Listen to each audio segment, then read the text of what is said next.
Tenants and advocates believe that the so-called for-cause eviction law will prevent homelessness, but I believe it will not. I'm Tony, and this is Real Estate Investing and Landlord News. All right, so I have an interesting article for you today, and it's coming out of the state of Colorado. Now, I've talked about this so-called for-cause or just cause or good cause eviction stuff for a while now. And basically what it does is it implements what I call a permanent eviction moratorium against tenants that only allows landlords to be able to evict them for certain very specific reasons, okay? And a lot of the times, the reasons that a landlord would need to evict somebody, they are not included in that list. So this is a bad thing. This is a very bad thing. So other states have also implemented rent control provisions into these laws to make it so that, it is a total package of complete garbage. And I don't like seeing these laws passed at all. Now, they're trying to spread this to cities all throughout the entire country. They're like, oh, this is good for tenants. This is good for tenants. The problem is it handcuffs us. It handcuffs us landlords, makes it so that we don't have the ability to get rid of bad tenants who, for whatever reason, we need to get rid of. So I like to use the example of you have a tenant in your property, right? And that tenant, let's say that tenant says something that is sexually harassing to your spouse, okay? And, they pay their rent on time, but they are very harassing to your spouse. And you're like, hey, I don't get along with this tenant, so I don't want them living in my property. Well, that isn't one of the reasons specified that you can get rid of the tenant, that you can end this person's lease. So, the other thing that I have a problem with is they are saying that, oh, it's an eviction if you decide that, hey, the terms of your lease, they're over, so I don't want to renew this lease. So you initially signed let's say a 12-month lease with your tenant, right? And at the end of the 12 months, you're like, oh, I'm not going to renew the lease. Well, they consider that an eviction. What a joke, okay? That is called letting a contract expire. When you go and you lease a car, and after the end of the 3 years or however long your car lease is, if you decide not to renew it or if you decide not to continue with the contract, that doesn't mean that they are stealing the car from you. That just means you don't want this car anymore, okay? But anyway, it's a complete joke. I don't agree with it. And, the article I have today, it's going to go over more from the tenant perspective, right? And I'm going to rip it apart. I rip all these garbage articles apart.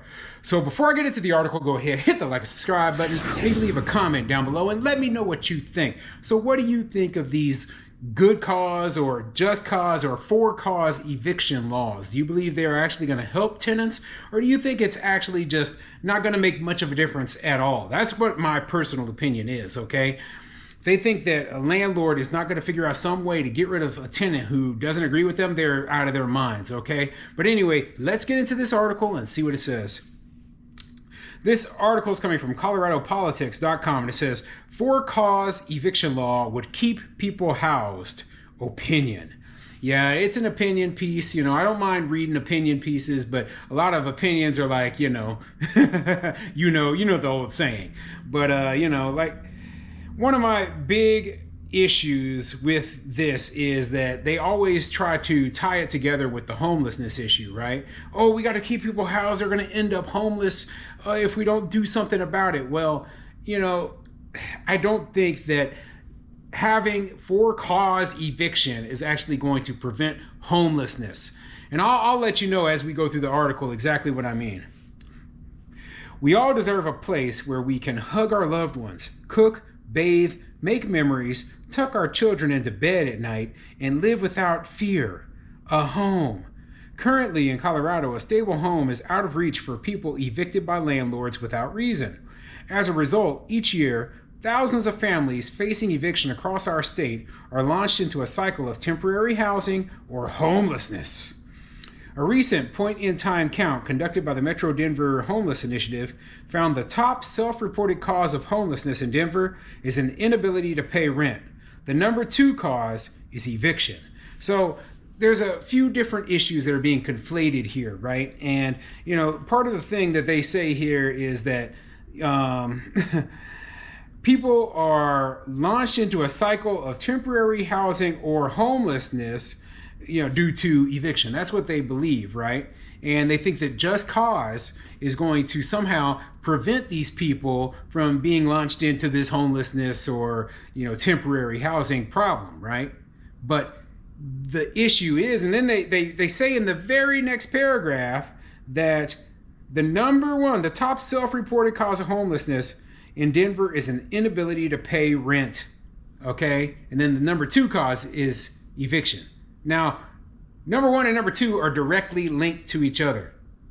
If the people are unable to pay rent, then they are very, very likely to be evicted, because 90 to 95% of all eviction cases are for non-payment of rent, okay? And as far as I know, in every single just cause, good cause, or for cause eviction law that has been proposed across the entire country, non-payment of rent is one of the good causes, okay? One of the just causes or for causes. So this law will not stop 95% of evictions. So like I said, this law is doing nothing. It is doing absolutely nothing. It's a feel-good measure, except for it is hurting the good landlords who really do need to get rid of a tenant out of their unit. So this is my gripe, it's like they don't even think when they try to implement these laws. They don't think about, the consequences and if the law will actually be effective. The most immediate and devastating consequence of an eviction is a family's loss of stable housing. Families evicted from their housing are more likely to experience first-time homelessness. As a result, it is harder for them to find or keep a job, and their chances of being institutionalized, incarcerated, or visiting the emergency room dramatically increase. Even worse, children in displaced households experience poor health, developmental delays, food insecurity, and inadequate care. So what they want to do is they want to say that, by people being evicted, that means, and this goes into that paragraph I just read, if a landlord evicts a tenant, that means that they will be institutionalized or incarcerated. They'll end up visiting the emergency room. Their children will automatically be in poor health. All of this is correlation, not causation. Keep that in mind. Correlation, not causation. So the people who have the least ability to pay their rent, they're often the very lowest income people. They are many times just on the verge of poverty, if not in poverty itself. So the people who are in poverty, all of these things are true whether they are evicted or not. Okay, I mean, just speaking in general, you can go look at the statistics, right? The people who are in poverty, they face the highest rates of eviction. They face the highest rates of incarceration, institutionalization. The people's children are having, worse health outcomes, etc. So eviction is not the cause. It is another symptom of the true cause of these problems, which is, the poverty itself. Okay, so I wish that instead of just trying to blame landlords for all of these issues, they would really take a good look at what is causing these problems, and then they could work on them. And they, my gripe is that they seem to think that landlords and our evictions are causing these people to fall into poverty. No, they were in poverty. They were already in financial problems, which is why they were unable to pay their rent. Okay? And the symptom is eviction. So give me a break. Stop blaming landlords. That's what I like to say. Stop blaming us for things that are beyond our control. Even if we left these people in our housing, these tenants with these problems would still have those exact same problems. When a family is uprooted through eviction or non-renewal of a lease agreement, they must cover the cost of a security deposit, the first and last month's rent, and moving expenses. In Colorado, rent alone costs an average of $1,659 a month for a 2-bedroom apartment. In short, forcing families to find stable housing with very little notice can cost a household thousands of dollars. Those families able to quickly come up with the money face a 3 to 5 month wait period to be rehoused. Well, simple solution to that would be to pay your rent and to pay it on time. If you are getting evicted, right, and you need to suddenly come up with thousands of dollars in order to find a new place, well, do you think it would be a lot cheaper just to pay your current landlord the money that you owe them on time?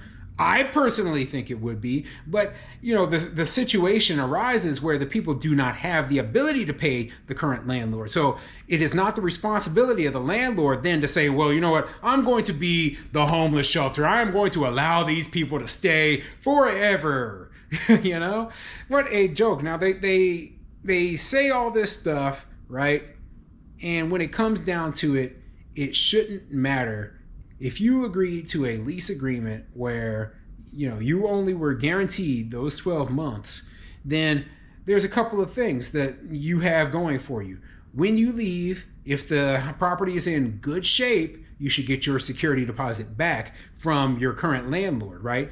And that money can be used as the security deposit for your next place, or can be, basically that money will put you in a better position after you leave your current house. Okay, so to me that the security deposit argument it's kind of a garbage argument. Okay, the other thing is there's we have to come up with first and last month's rent. Well, this is a standard thing no matter where you're living, and if you don't have the money for that, that's just the way it is, but you're not going to have to pay your current landlord that money anymore.